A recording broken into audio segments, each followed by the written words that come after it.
Eu imagino que todos, pelo menos uma vez na vida, já viram essa fórmula aqui, não é mesmo? E essa fórmula aqui, né, quando A, B e C você consegue associar aos lados de um triângulo retângulo, que é esse daqui, com um ângulo reto, esse é o chamado Teorema de Pitágoras. E ele é o teorema mais famoso da matemática, eu acredito que sim. Mas por que será que ele é tão famoso assim? Bom, você até poderia me falar, ele é famoso porque ele é ensinado desde os primeiros anos da escola. E também você pode falar, ele é importante na geometria. E de fato ele é. E na escola a gente tem exercícios de geometria para resolver. Então a gente precisa dele. Mas isso não é a história inteira. E tem uma propriedade bem interessante que eu imagino que talvez vocês nunca ouviram falar. Bom, a verdade é que o Teorema de Pitágoras mostra pra gente uma propriedade intrínseca do nosso universo, que é basicamente mostrar como que a gente pode fazer uma medida de distância entre dois objetos. E isso pode parecer óbvio pra gente, mas tem muita coisa envolvida.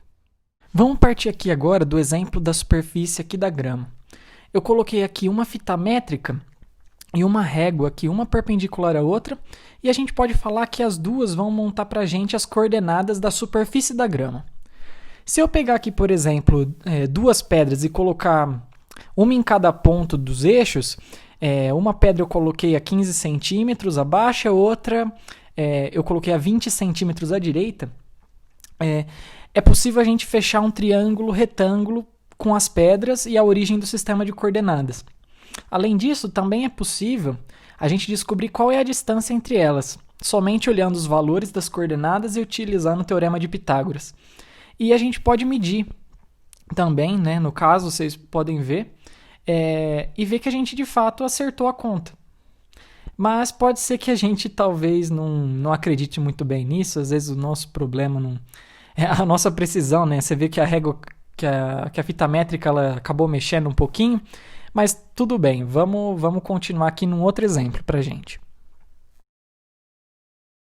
Bom, aqui eu tenho a folha branca, né?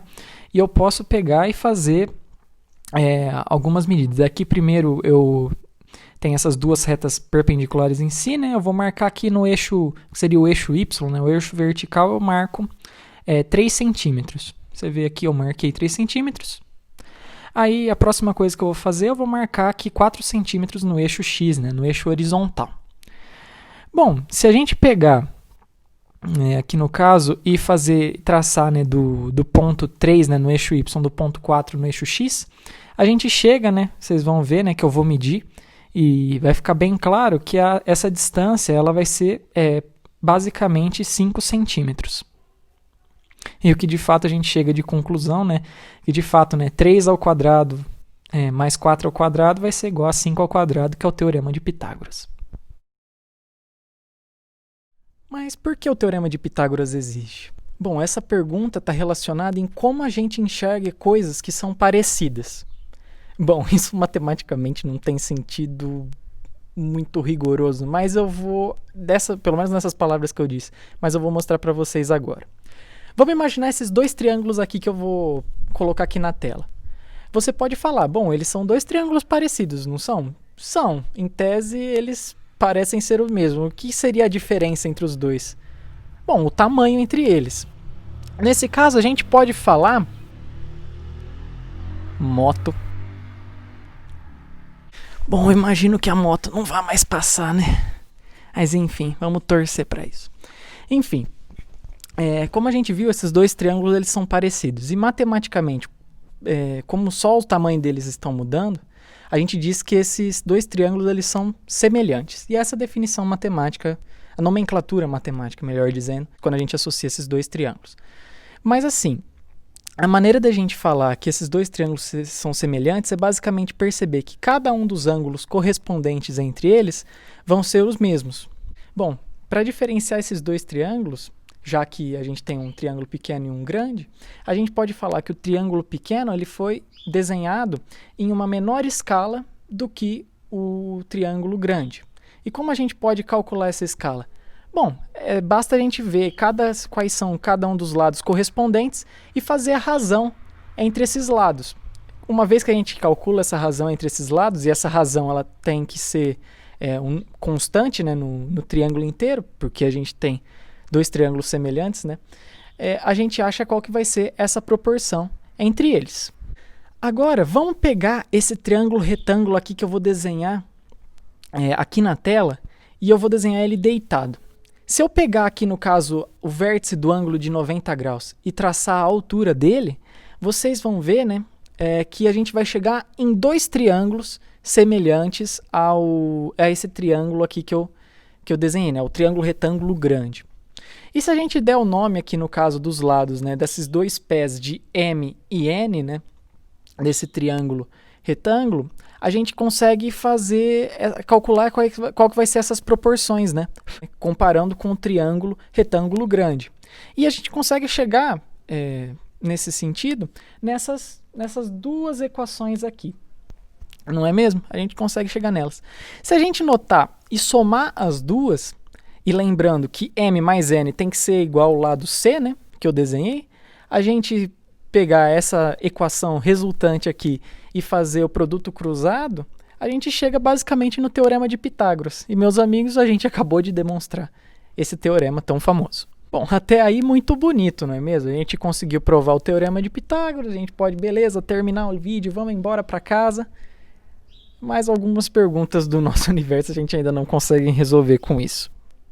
Mas enfim, não vamos ficar desesperados e vamos ver exemplo por exemplo. A gente ainda está analisando um problema de geometria plana. E o que acontece se a gente for começar a passar para dimensões maiores? Vamos começar com 3 dimensões. Presta atenção agora aqui no meu jardim. Eu quero escrever ele em termos de coordenadas. Bom, eu gosto bastante do meu pé de acerola, igual vocês estão vendo aí. Eu vou fazer a base dele, a origem do sistema de coordenadas que eu vou tratar. Outra parte que também é importante do meu jardim para mim é essa fileira de árvores aí, né, que tem um pé de amora e também tem aí bem à direita um pé de jabuticaba. E ele é muito importante para mim. Então eu vou fazer deles um eixo, beleza? Então para mim essa fileira ela vai formar um eixo. Outro eixo também que eu posso pegar, né, é esse perpendicular a esse que eu acabei de mostrar para vocês, que fica na superfície da grama. Outra coisa também, outro eixo, né, que eu posso, o terceiro e último eixo que a gente precisa, vai ser o eixo, né, que segue a direção para cima, né, no pé de acerola. Então a gente já tem os 3 eixos coordenados que a gente precisa para descrever o jardim inteiro. Uma pergunta que até é razoavelmente boa é a seguinte: como eu posso medir a distância da minha cabeça até a origem do sistema de coordenadas no pé de acerola? Bom, primeiro deixa eu sair do desenho, né, deixa eu marcar a minha cabeça lá, beleza? Então, se eu souber as coordenadas, né, desse ponto que eu deixei aí, isso fica simples. Digamos assim, que as coordenadas sejam A, B e C. A gente pode ver que A e B formam um triângulo retângulo e que a gente pode usar o Teorema de Pitágoras e a gente acha a hipotenusa dele, não pode?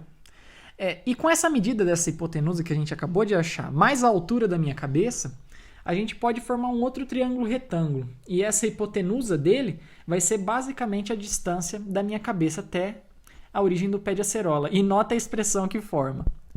E isso, pessoal, é basicamente o Teorema de Pitágoras aplicado em medidas de distância no espaço 3D, espaço tridimensional que a gente vive. E quando essa fórmula é válida, a gente pode, de maneira bem simplificada, né, que eu não quero entrar muito em detalhes, a gente pode dizer que a geometria que a gente está tratando ela é euclidiana. E basicamente esse tipo de geometria euclidiana, ela segue os postulados da geometria de Euclides, que ele era um geômetra da Grécia Antiga. E toda a geometria que a gente usa basicamente no nosso dia a dia é baseada nesse tipo de geometria. Mas o universo é um tanto misterioso, não é mesmo? Eu imagino que talvez alguns de vocês já devam ter ouvido falar que a gente mora, né? A gente existe num universo quadridimensional, ou seja, com 4 dimensões. Bom, a gente fala com 4 dimensões, isso se a gente considerar o tempo também como uma coordenada, não é mesmo? Que a gente teria a distância x, y, z, né? As 3 coordenadas espaciais e t. E beleza, até aí tudo bem. A gente poderia escolher uma velocidade que a gente gosta, né, para multiplicar o t, não é mesmo? Para ele ficar com unidade de distância. Vamos dizer a velocidade da luz. E se a gente fizer isso, né, a gente falar que c vezes ΔT ou dt, ou t simplesmente vai ser uma distância, então a gente pode pensar, a gente pensaria, né, num teorema de Pitágoras quadridimensional, né, que seria mais ou menos esse daqui. Mas aí mora um problema bem grande. E ele é um problema muito mais fundamental do que a gente pode imaginar, pelo menos se você ainda não tem o conhecimento para entender ele.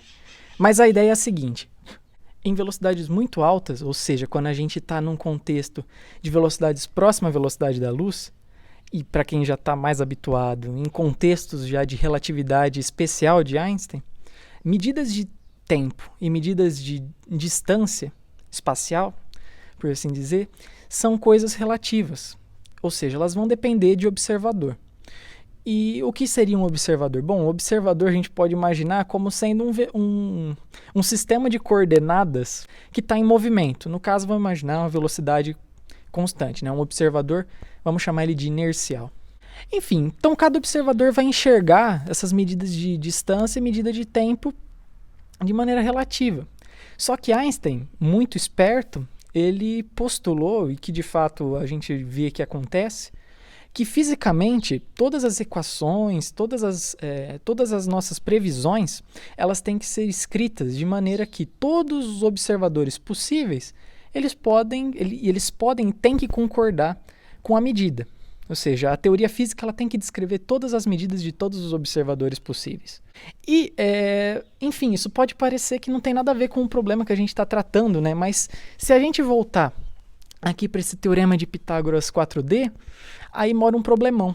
Porque se a gente definir esse teorema de Pitágoras, a gente não vai ter essa propriedade das equações fazerem sentido, né? Para cada um dos observadores possíveis, todos eles, vai por água abaixo. E o engraçado é que, na realidade, essa é uma expressão de teorema de Pitágoras, assim dizer, 4D, próxima do que é a realidade. E esse teorema de Pitágoras, para quatro dimensões, no caso, é o que é chamado de intervalo invariante, que é isso daqui que eu estou escrevendo aqui. Nota que a única coisa que mudou é que tem um sinal de menos, né, na parte do tempo, e isso já não faz muito sentido nenhum. Porque, né, isso é estranho. Mas, enfim, essa daqui a gente pode ter por verdade, e que de fato é verificado experimentalmente, e a gente pode pensar, né, beleza, né, a gente tem esse teorema de Pitágoras estranho aqui que a gente tem que trabalhar, que em tese ele é o certo para a gente trabalhar quando a gente quer trabalhar com o tempo também.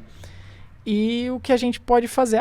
Vamos simplificar a vida e vamos falar que a gente está tomando intervalos de tempos zero. Vamos imaginar que a gente está fixo num tempo. Então esse CDT aí vai embora, vai ficar zero.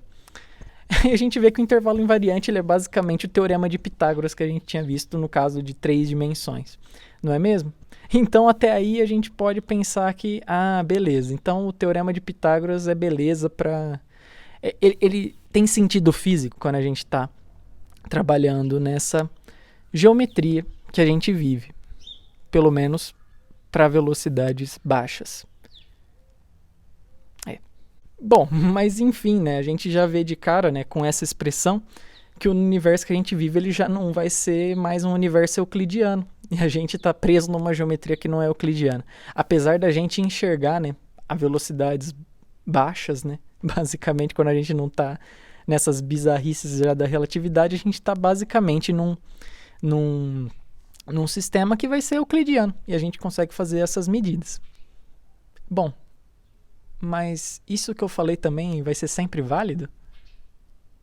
Enfim, vamos continuar analisando. O universo continua sendo mais misterioso do que a gente imagina. E quando a gente já está num contexto de relatividade geral, eu tenho até medo de falar isso, porque até muitos físicos até sentem dificuldade de entender isso, eu sou um deles. Mas enfim, quando a gente está nesse contexto, a gente está num contexto em que quando você tem um espaço e você tem uma massa grande envolvida, vamos imaginar a massa de uma estrela muito massiva.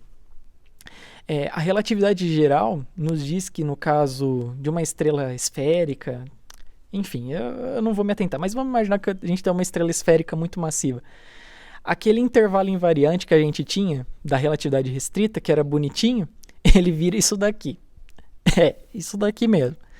Então, pelo menos vamos jogar fora o t. Vamos imaginar que a gente está num intervalo de tempo fixo. Ou seja, não, a gente está num tempo fixo. Então a gente já joga isso fora. Olha esse trambolho aqui. Bom, o que eu posso pelo menos falar para vocês, né, já para simplificar nossa vida, é que se esse RS aqui, né, fosse zero, a gente estaria numa situação que seria o teorema de Pitágoras normal. Pelo menos isso. E o que seria esse RS aqui, né? Esse RS, ele depende, no caso, da massa da estrela. O que acontece é que a massa da estrela, ela influencia no teorema de Pitágoras que a gente usa no nosso dia a dia. E isso é, de longe, a coisa mais estranha. E a conclusão que a gente chega é que, bom, se a gente usa o teorema de Pitágoras hoje em dia, pelo menos em todas as situações corriqueiras que a gente tem, é basicamente porque a gente está longe de estrelas massivas e a gente está em velocidades razoavelmente baixas. E as coisas que a gente está medindo estão sempre em velocidades bem baixas. E eu acho que isso finaliza o nosso vídeo. E a mensagem que eu queria passar para vocês. O teorema de Pitágoras, ele traz muito mais informações sobre o nosso universo do que a gente pode imaginar. E eu acho que eu fico por aqui. Valeu e falou!